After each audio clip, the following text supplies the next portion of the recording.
If you don't know me, I'm Dharma City. So we're carrying on our series on the Meghia Sutta.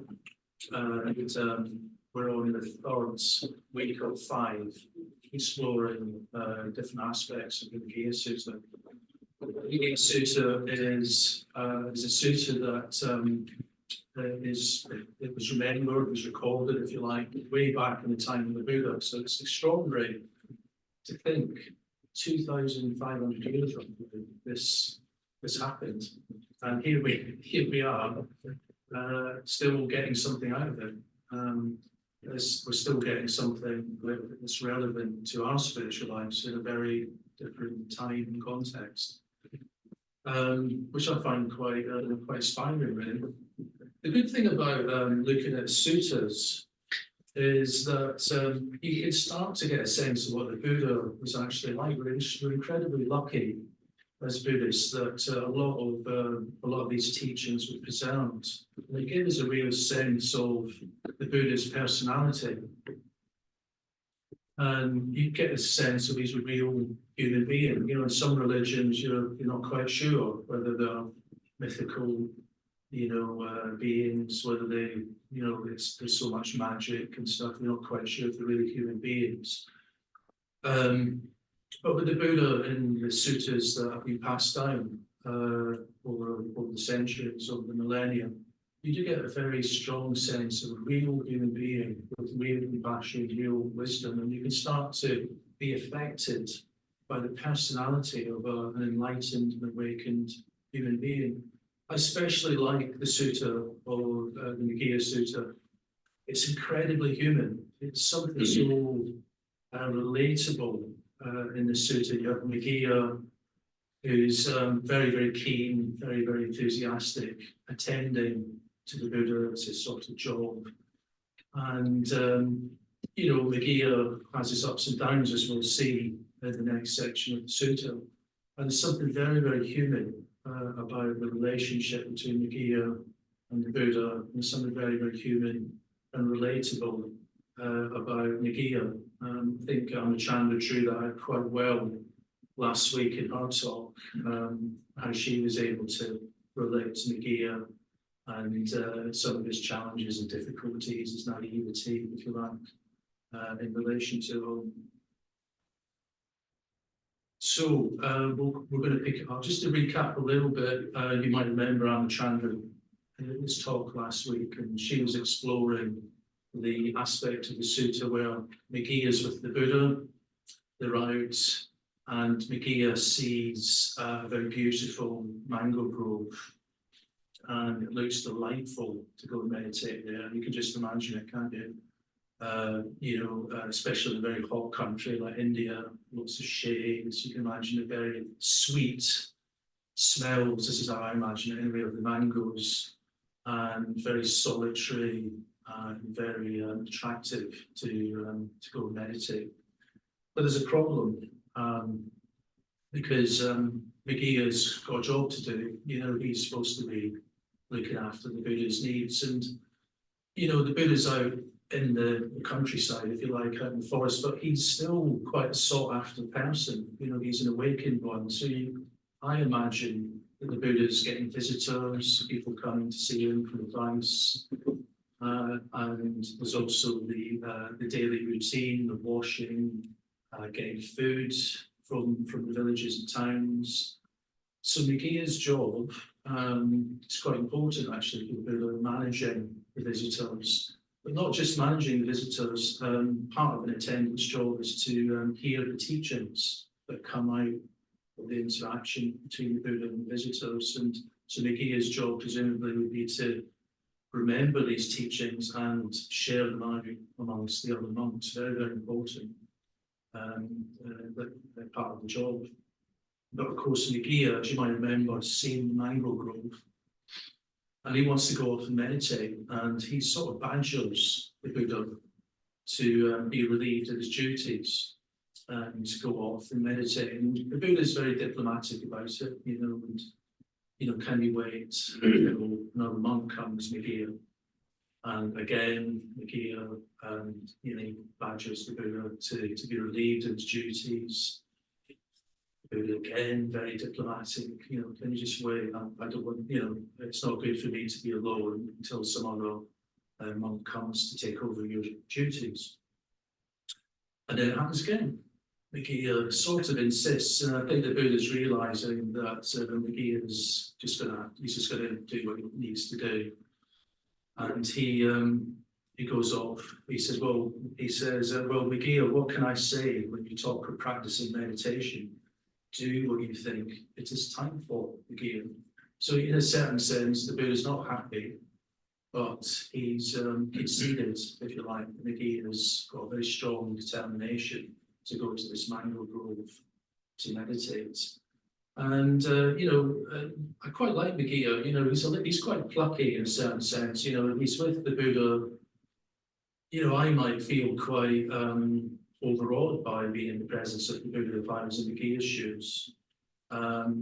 He's got his own mind, which is interesting, because the Buddha's not sort of pulling rank on him and saying, look, I'm the Buddha, you've got to do what you're told, mate. He's very ethical, the Buddha, very patient towards Meghia. But Meghia's determined. He's got a sense of urgency. And he says to the Buddha, it's all right for you. You're awakened. I'm not awakened yet. I want to go off to the mango grove and put in a bit of a shift for meditation and getting awakening. So there's a sort of straightforwardness about Meghia in a way. As we see next, it's a little bit diluted, but there's a certain, he can be himself, even if it's not the wisest of decisions, as we'll see. So that's kind of where we're at in the story. So the next section of the story that I'm going to look at tonight is quite a small section, but I think there are certain themes that we can draw out that can be useful for us in our own spiritual practice.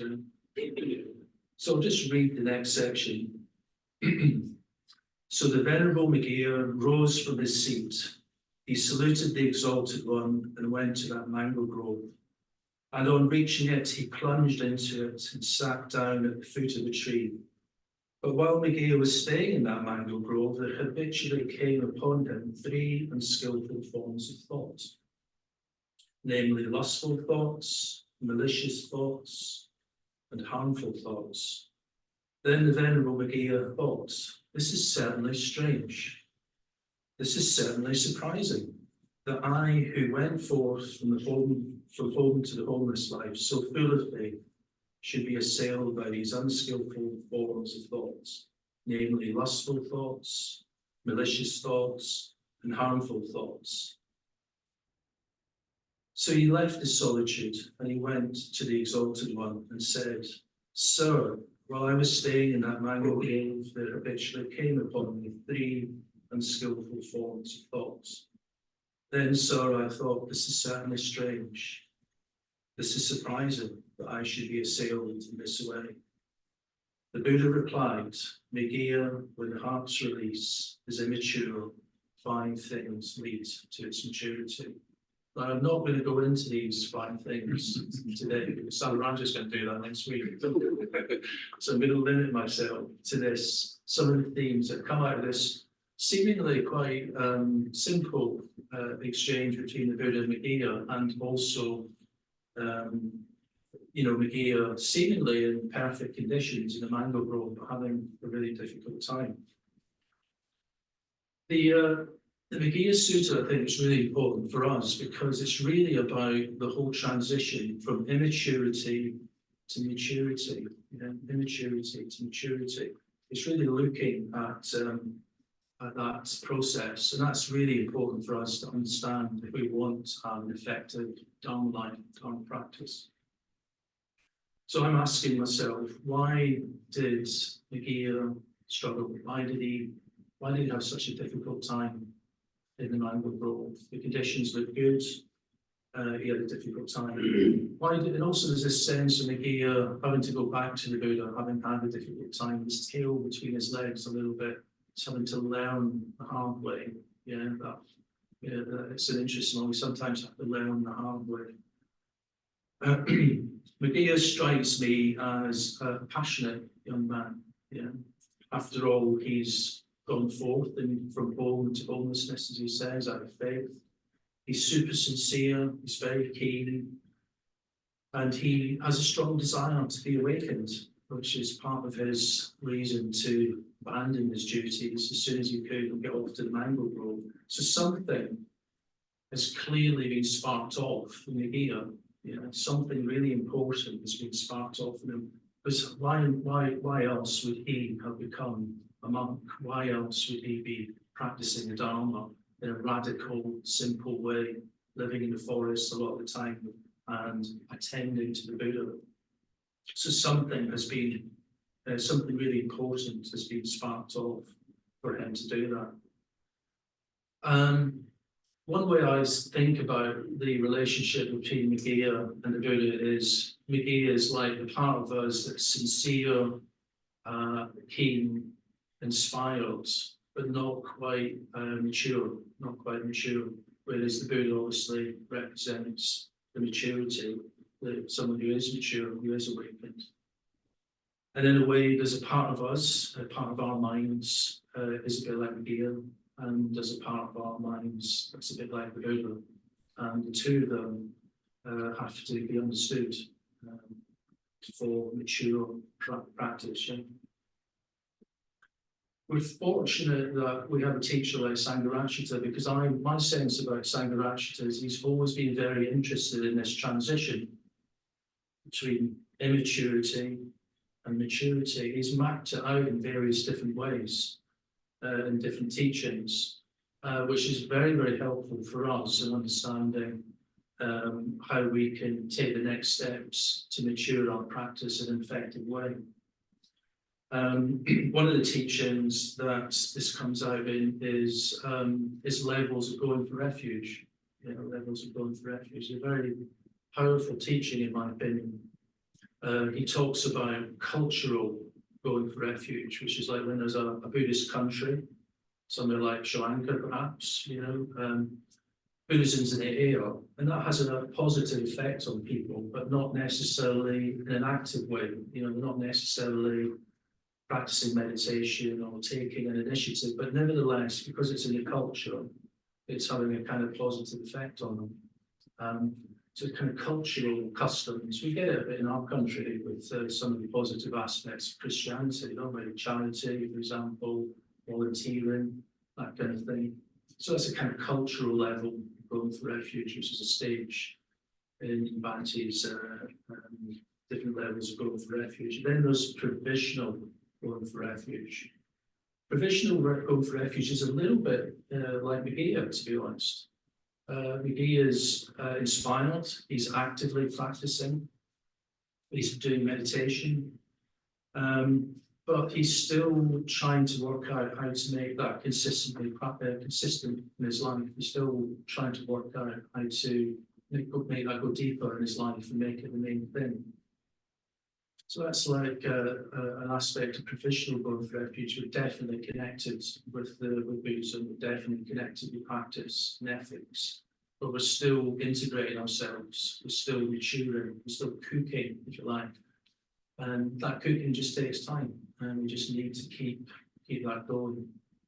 Then there's effective going for refuge, which in Triratna is the point of where one becomes a member of the order. Usually it takes years of practice, study, meditation, going on retreats, getting to know other order members.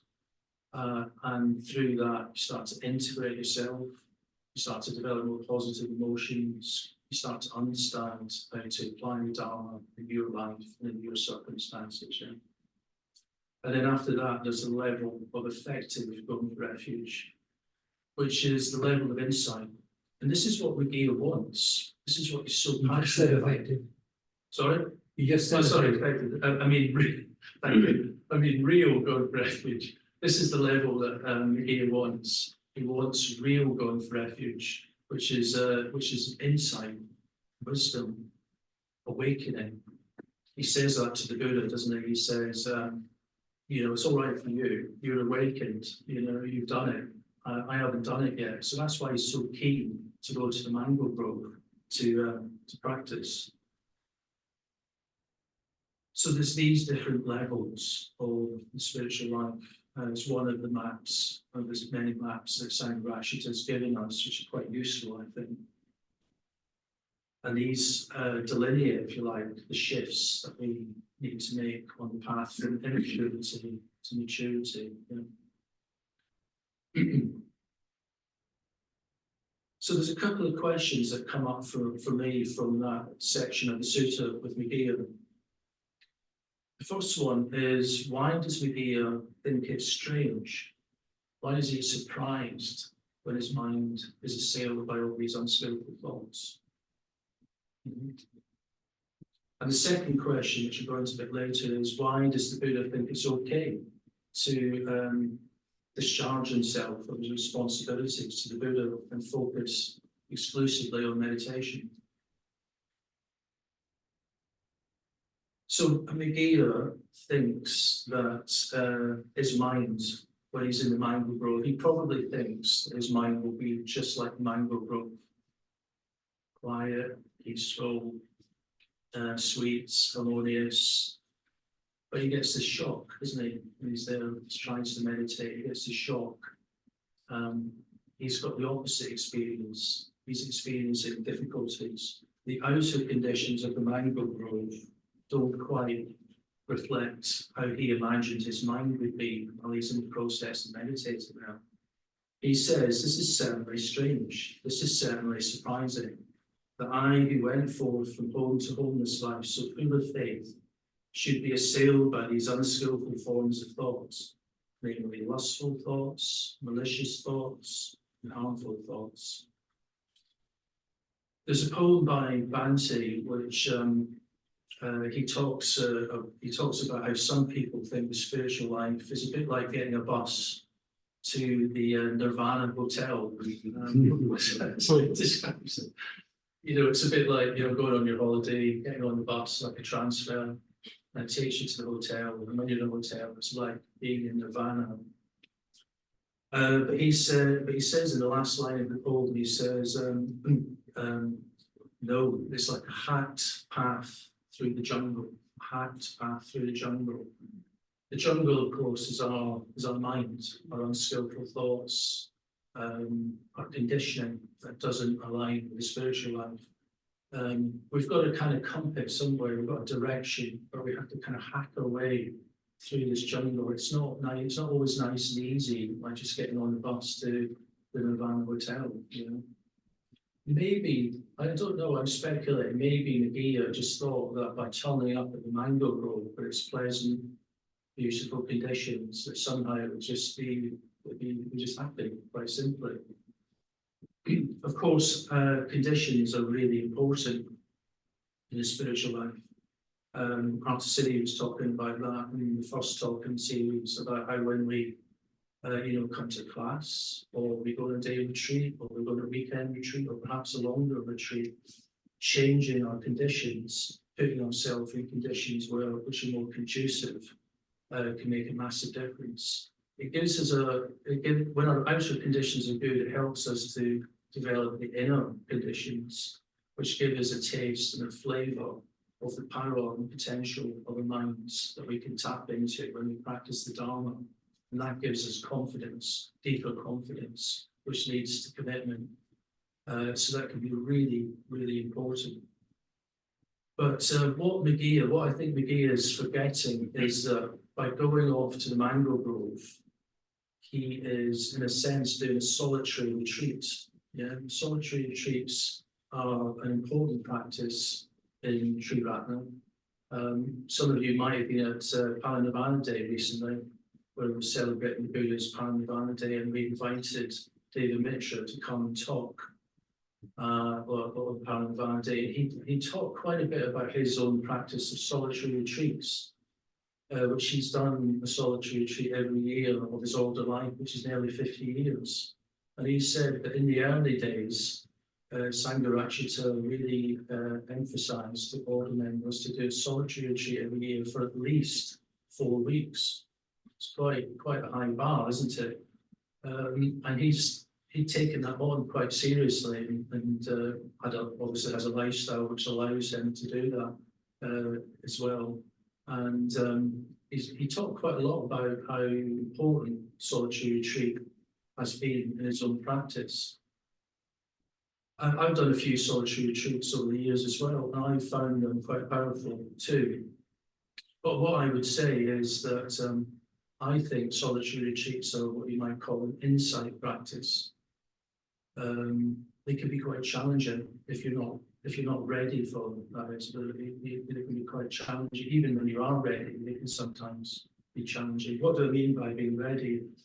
Well, because it's an insight practice, it can be when you're on your own, you really get to know your conditioning around how dependent you are on other people, how dependent you are on your identity as maybe in work, or your identity in other things that you do, interests that you do. And you start to maybe go cold turkey on social media, for example, because you're on your own quite a bit. You start to miss the Facebook streams initially. So there can be a kind of painful period where you're kind of withdrawing from a lot of habits that don't really serve your spiritual life very well. And that can be tough. And your mind can become quite stirred up by that letting go of habits and things in your life that you weren't aware of, that are not supporting your spiritual life in a way that you imagined very well. So there's this stripping away quality of solitary retreat, and this is the stripping away quality is part of the stage of insight. Sangha actually calls it spiritual death in his system of practice, spiritual death, because it's a death to our usual habits and identity, a death to our usual ways of doing things. But there has to be that stripping away in effective insight to allow deeper spiritual qualities, which are much more rewarding, which are the things that really attract us to come to fruition. So yeah, solitary retreats, I think, are an insight practice, and this is the bit I think Meghia is missing. He's so keen to go off to the mango grove, but it's in effect a solitary retreat, isn't it? He's on his own. He's not with the Buddha. He's not with the other monks. He doesn't really know himself yet. And Sangha actually always said, if you're going to engage with insight type practice, you need to have a very well-established foundation of integration and positive emotion. These are the first two stages of Sangha actually's system of practice: integration and positive emotion, because that helps you to hold the impact of spiritual depth or insight, so you can integrate it into your life, which allows these beautiful spiritual qualities of awakening to unfold in your mind and in your life. I remember many years ago, I think it was about nearly 20 years ago, I went off on quite a long solitary retreat. The longest solitary retreat I've ever done was 3 months in Spain, in the retreat centre in Spain. And the day before I was due to go, I was in a relationship, and my girlfriend at the time, we broke up. We had had some difficulties before that, so it wasn't, it wasn't like everything was sweet, but we broke up the day before I was about to go away for 3 months. And it's not easy to set up having 3 months off. There's work, there's all sorts of things to set up to do it. So it was like, I just could not cancel it to try and work, to try and sort things out. I had to go on the solitary retreat with a lot of raw emotions from the breakup. I didn't have anyone to talk to. I couldn't work it out with girlfriend. I was away at the time because I was away for this period. It was difficult, at least for a good chunk of the solitary retreat. It was really difficult. I just had to be with very painful, raw emotions. But after a while, I sort of came through that to some extent. It's not that it went away exactly, but it was held from a deeper perspective. And this is the value of the solitary retreat, is that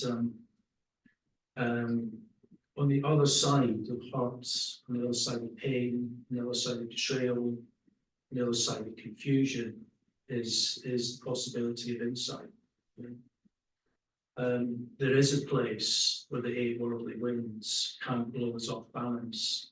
And this is something that we can touch into when we're on retreat, but also particularly on solitary retreat. We're stripped down to the absolute core of who we are sometimes. And we can find this place. It's what the Buddha said is, it's like an island that no floods can overwhelm. An island that no floods can overwhelm. So there is a place in our minds that can awaken this imperturbable, where the worldly winds, all those raw emotions, can't knock us off balance. But I'm not making any claims or anything, but I had a glimpse of something deeper. And that glimpse gives you confidence in the potentials of your mind. And that is incredibly valuable for your life. And it's something I think anyone with sincere effort, who's making the right preparations, has done a bit of work on themselves, develops more positive emotion. It's possible for all of us to touch into that if we haven't already. So yes, so Meghia very keen to gain insight. I sort of imagine Meghia struggling on solitary because he just wasn't quite ready. He needed to cook a little bit more, spend more time with the Buddha, spend more time in the order of the monks, and go a bit deeper before going off. Maybe the Buddha knew that. Maybe that's why the Buddha was encouraging not to go off. Because I don't think the Buddha was needy. Sometimes you read it and you think, is the Buddha being a bit needy here? Isn't it being left alone? I don't think the Buddha was needy. In fact, he was quite comfortable being on his own. He sometimes went off on his own. I think my sense is that the Buddha knew that Meghia maybe wasn't ready, and he was trying to encourage him not to go just yet. He was waiting for Meghia to cook a little bit.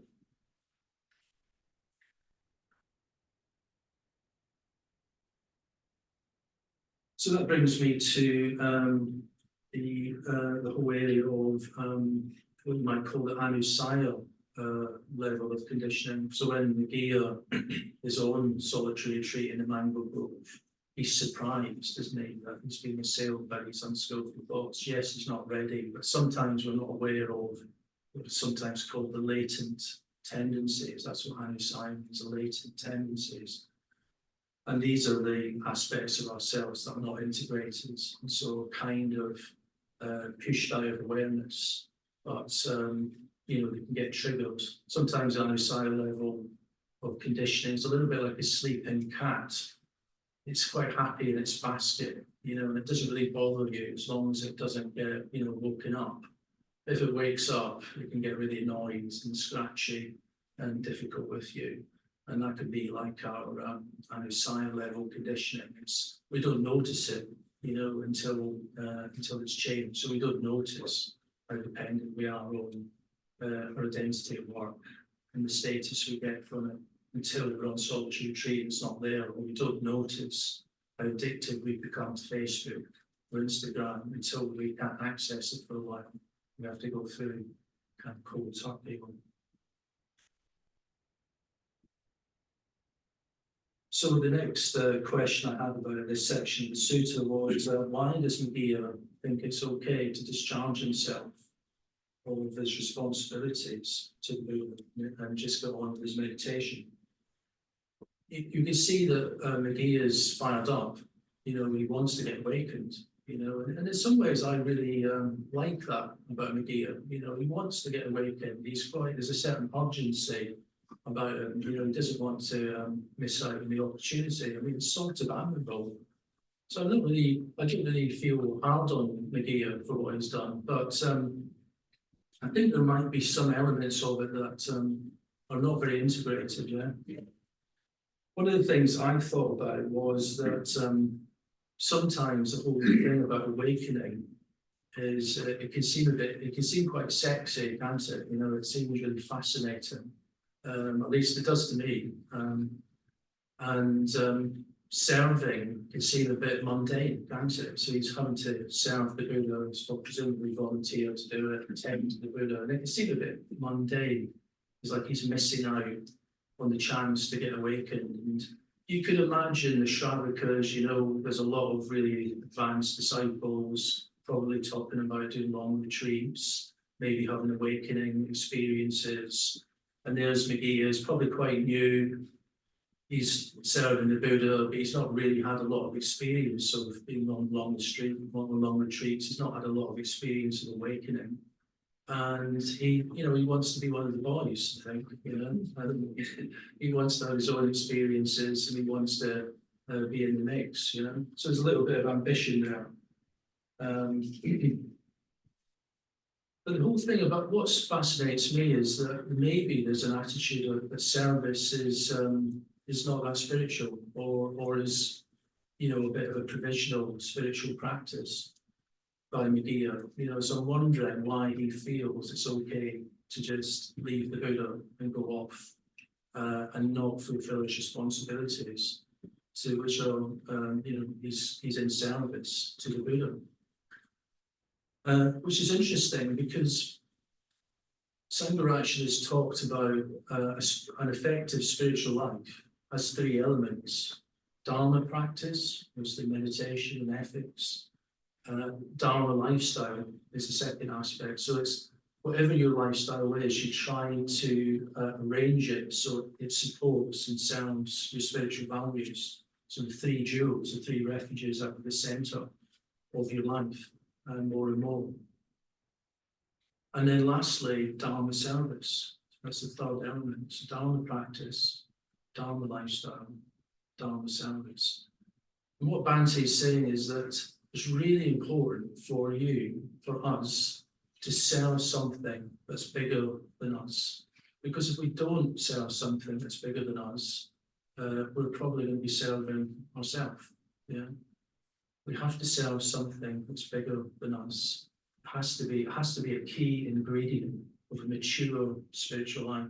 Yeah, I look at my teacher, Sangharakshita, and his whole life, as far as I can tell, was one of service, Dharma service. From a very young age, becoming a monk, teaching, meeting people, inspiring people to practice the Dharma, setting up centers, inspiring other people to set up his whole life, from about the age of 20, I think, until his death in 93, I think it was. Extraordinary, just like service throughout his life, consistent.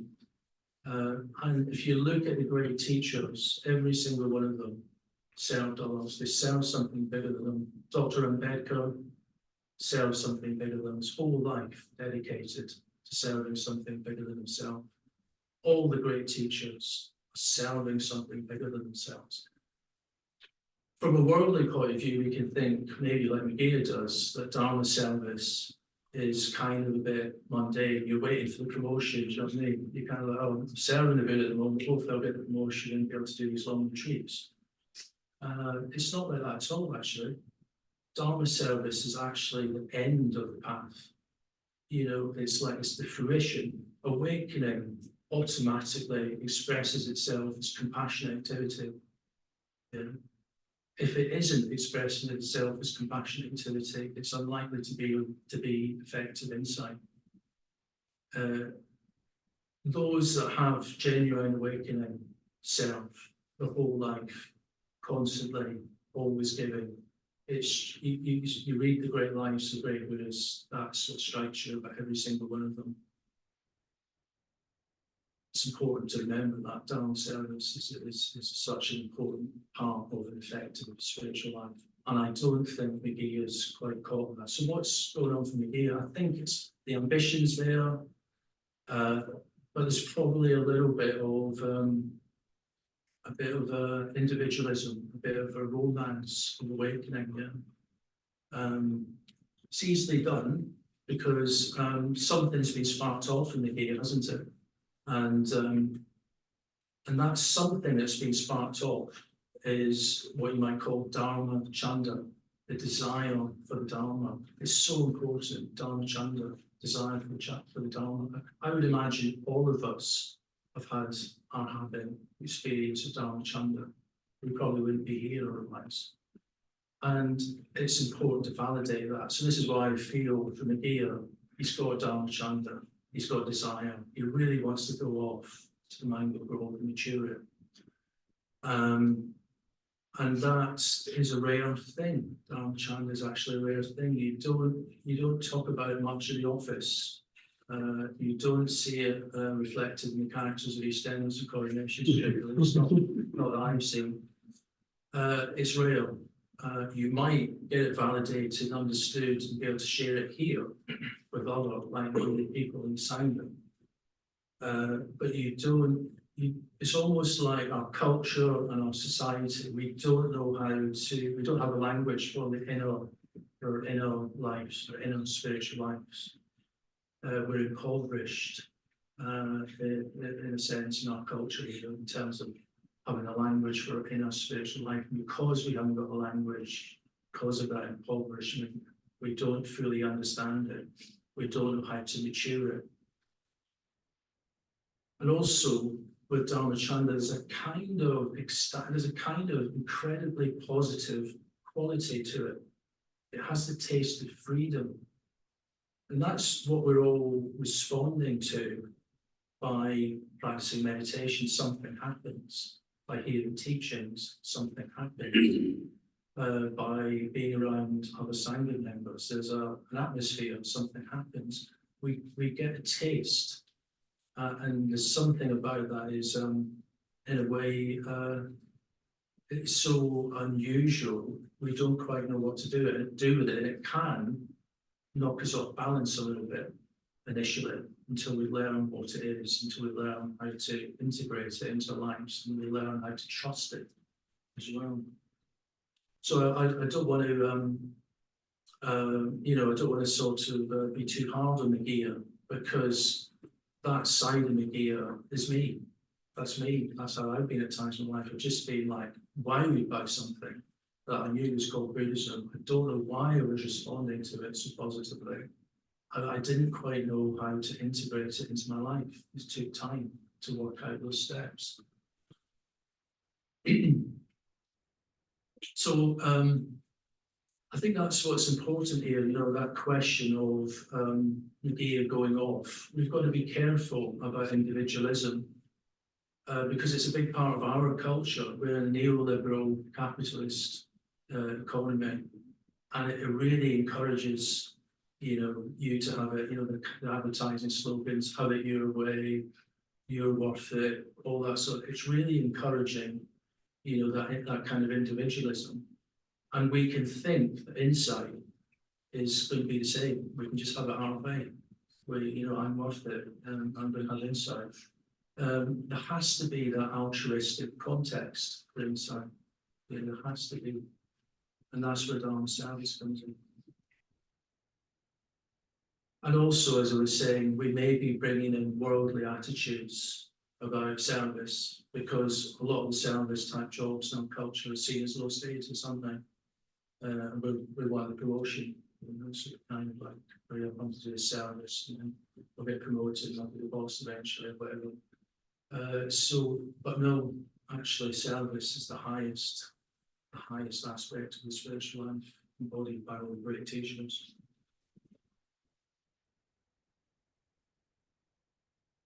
So lastly, I just wanted to say a little bit about the path of regular steps and the path of regular steps. It's a really important teaching of Bhante, and it just needs to be mentioned, because Meghia is not quite on the path of regular steps. His practice is a bit erratic, as we can see with the mango grove. Erratic practice is, it's inconsistent. We might meditate intensely for a day or two, and then not meditate for another week or so.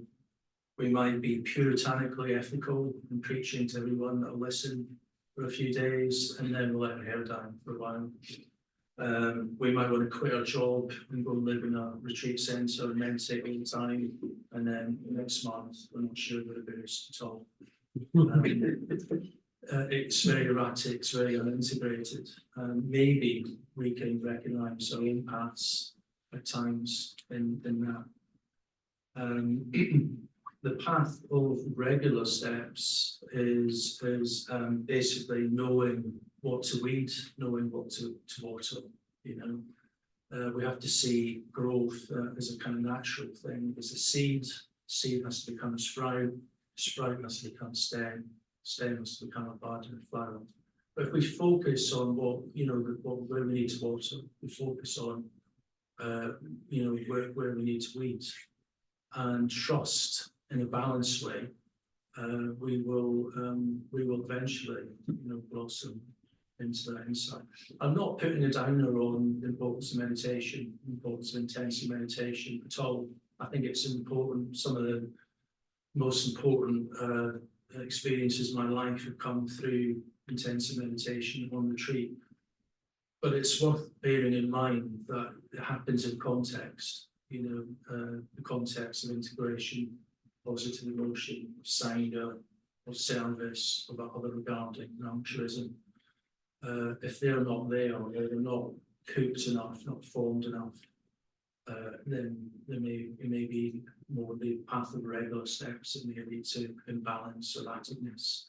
And that's okay, but we obviously need to learn, have a map for that to make sense of it. Yeah.